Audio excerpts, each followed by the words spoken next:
Hello, I'm meteorologist Marshall McPeak along with meteorologist Jennifer Herbert, and we are keeping an eye on another round of showers and thunderstorms again this evening. Most of this is likely to be in southern Ohio, but we'll keep an eye on it through the evening to see how all of this begins to unfold. Let's start with radar because, well, actually, let's start with a quick review of last night. So far, the storms that came through last night had a whole bunch of tornado warnings, and there were at least 2 confirmed tornadoes. So one of those that came down near Fayetteville, went through parts of Brown, Clinton, and Highland counties. Then there was the one near Sabina that started, then tracked into the area about 4 or 5 miles south of Washington Courthouse. So both of those EF0s from last night, and the National Weather Service has been able to confirm those mostly remotely.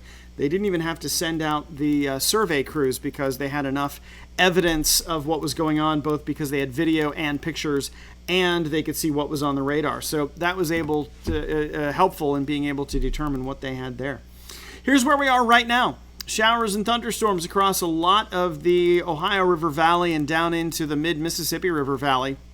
This is our story for the next, 3 days? As if we haven't already done it for a few days. We're going to do it for another at least 3, maybe even 4. And each day there is a chance for some strong to severe thunderstorms. Now, right now, we don't have any watches or warnings across most of the area. It is just general rain. Most of it. You might get a little thunder out of this. There's not even much in the way of lightning showing up with this system out there right now. The best chance for something severe is going to be a little closer to the Ohio River, and it'll happen later tonight. There's a front that has gone stationary, and it will continue to hang out down here near the Ohio River, and because of that, this is where most of the activity, at least the strongest of the activity, is likely to be.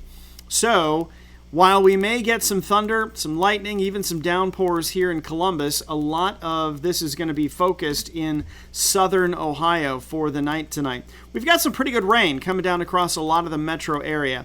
Some of this is moderate to heavy rain. You can see some of that out here in Licking County, down into a little bit of Perry and Fairfield counties. So right here at the Buckeye Lake area, you're kind of right in the middle of it, and then on up through Heath into Newark. Plenty of rain out near London, and some of that gets into Galloway and Hilliard, up into a little bit of Dublin and Plain City. So plenty of heavy rain in some areas, moderate rain anyway. It may have an occasional downpour to go with it. The rest of the area, not quite as heavy, even all the way down into Portsmouth. You've got some rain, but it's not quite as heavy as it is here in the city at the moment. If we widen out a little bit, you see where some of the activity gets really ramped up. So in parts of central Kentucky and over into eastern Kentucky and West Virginia, we have the counties you see there in red. And interestingly enough, those are not tornado warnings. Those are flash flood warnings. So the heavy rain that continues to come down is causing some flooding issues, and most of central Ohio, in fact, almost the entire state, is covered by a good chance.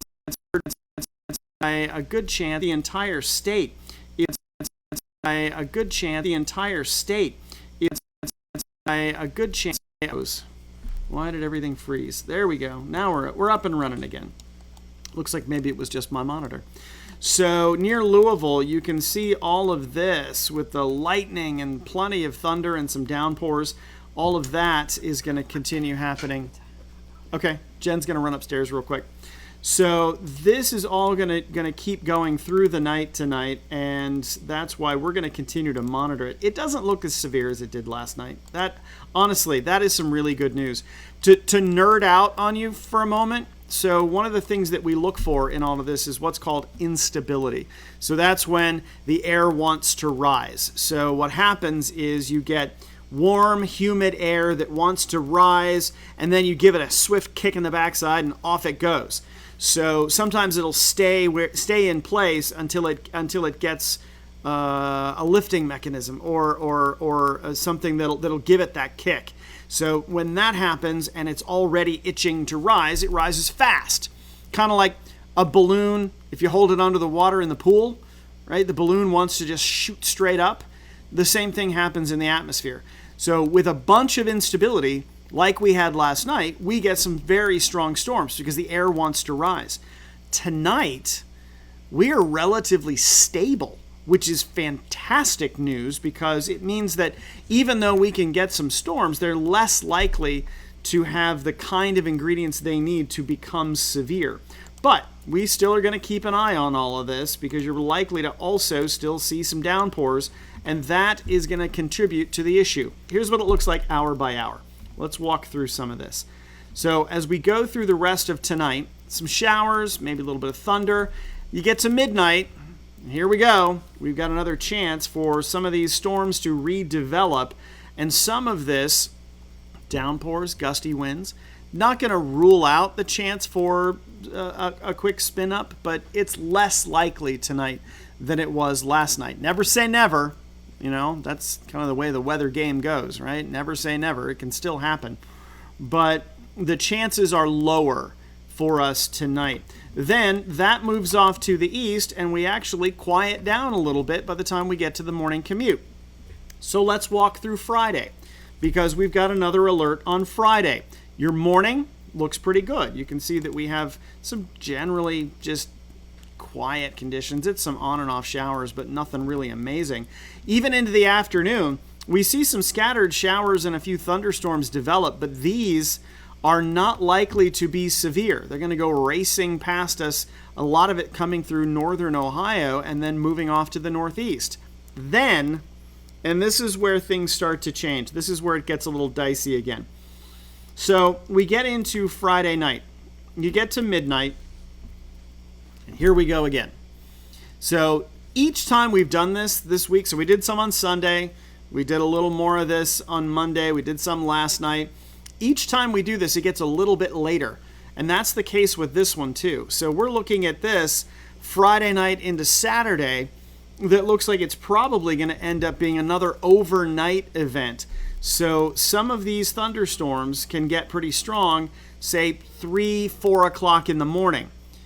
Overnight events are always hard because most people are asleep. And so if you're going to get watches and warnings, you have to have a way for it to wake you up so that you can go to your safe space. But that's when the chance is Friday night into Saturday morning. Then Saturday, we're going to do it again. So Saturday, oh, you hear the rain? Is that what that That's is? coming down on the roof here. So it may be happening at your place too. So overnight Saturday into Sunday. Here we are at 5 o'clock in the afternoon Saturday. Lots of rain across most of the region. And then Saturday night, there it is again, where we have a good chance for some of this to redevelop, and thunder, lightning, chance at some gusty winds or even some rotation. This is going to go on for days. The biggest issue really is going to be the potential for flooding.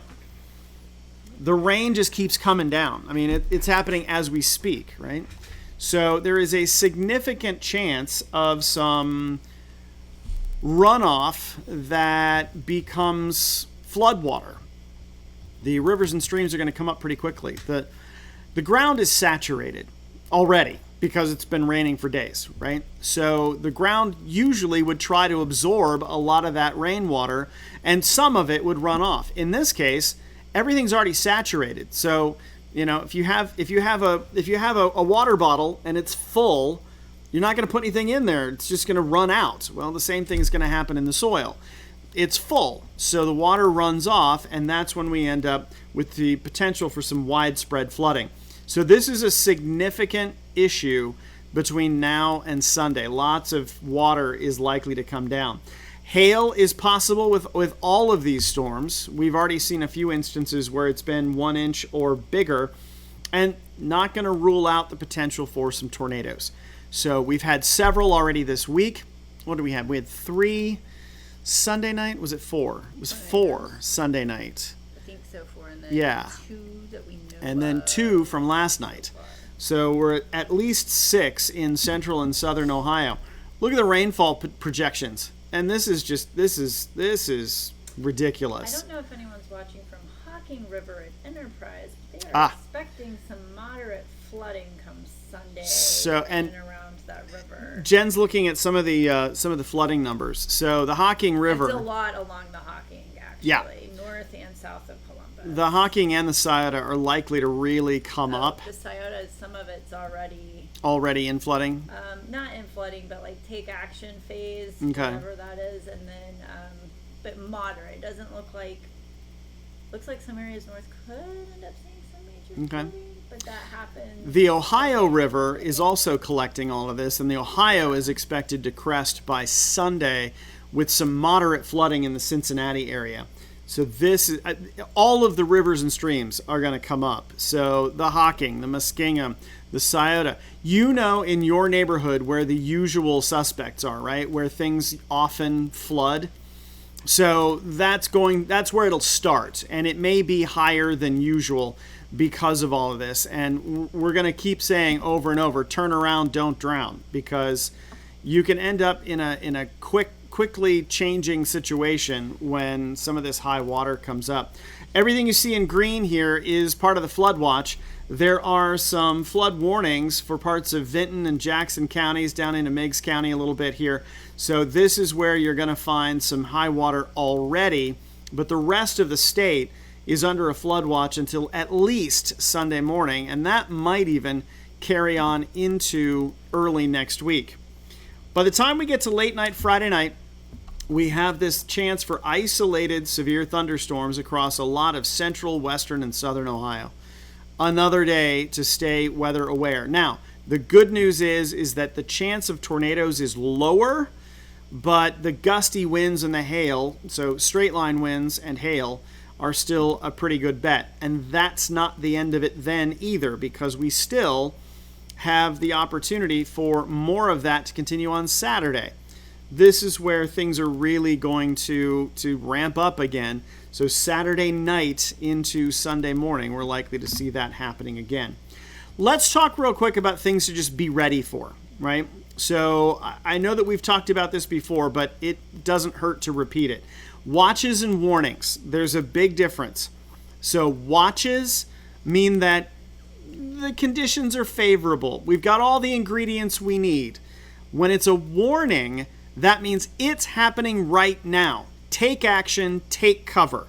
So when you hear warning, that's when you really need to be on your game and to implement your severe weather plan. There's also, and this is rare, but it does happen, emergency means, for example, we have multiple tornadoes on the ground simultaneously, right? So it's sort of an upgrade of warning because there's a lot going on. A warning can happen with a single tornado, and it's important to bear in mind that it's time to take action even with a single tornado. You don't want to take any chances with that. You want to get to your safe space. When it's a full-blown emergency, that's a special situation. In fact, PDS is a particularly dangerous situation. So a PDS is an emergency often, and so there can be catastrophic conditions. So now's a good time to get ready. You may have already done it, which is fantastic, but if you haven't yet, this is something to keep in mind.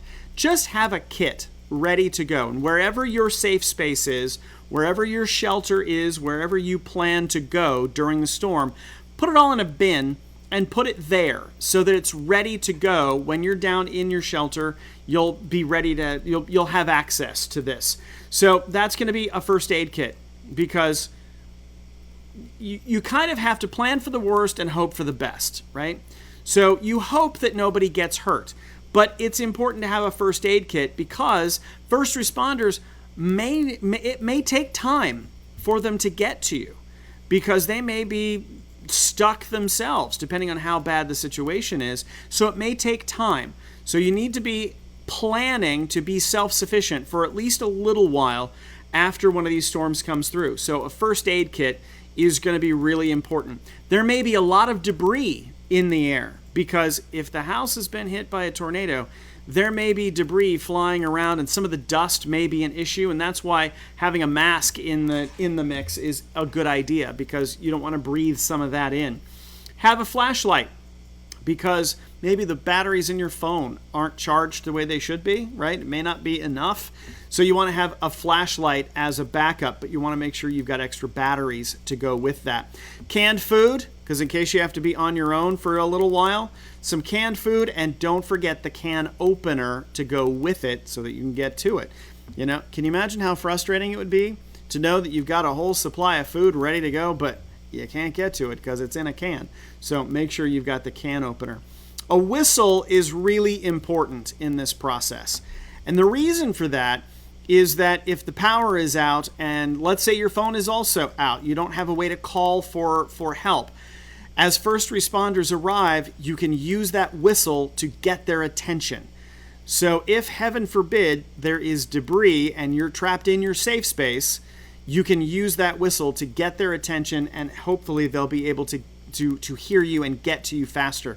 Sometimes it's louder and better than trying to yell for help.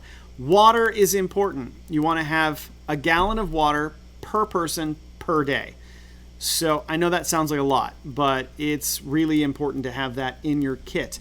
And get the kit together before the storm. As the storm is coming in, it's way too late to try to put the stuff together because it takes time to do it.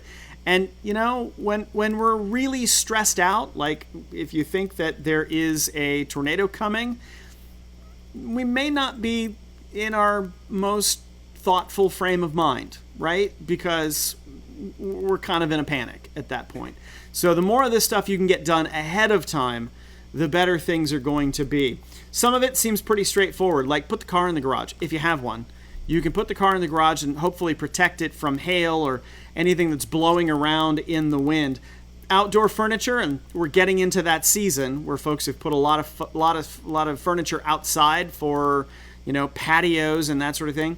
Secure that. Maybe put it away for the day that there's that severe weather coming in.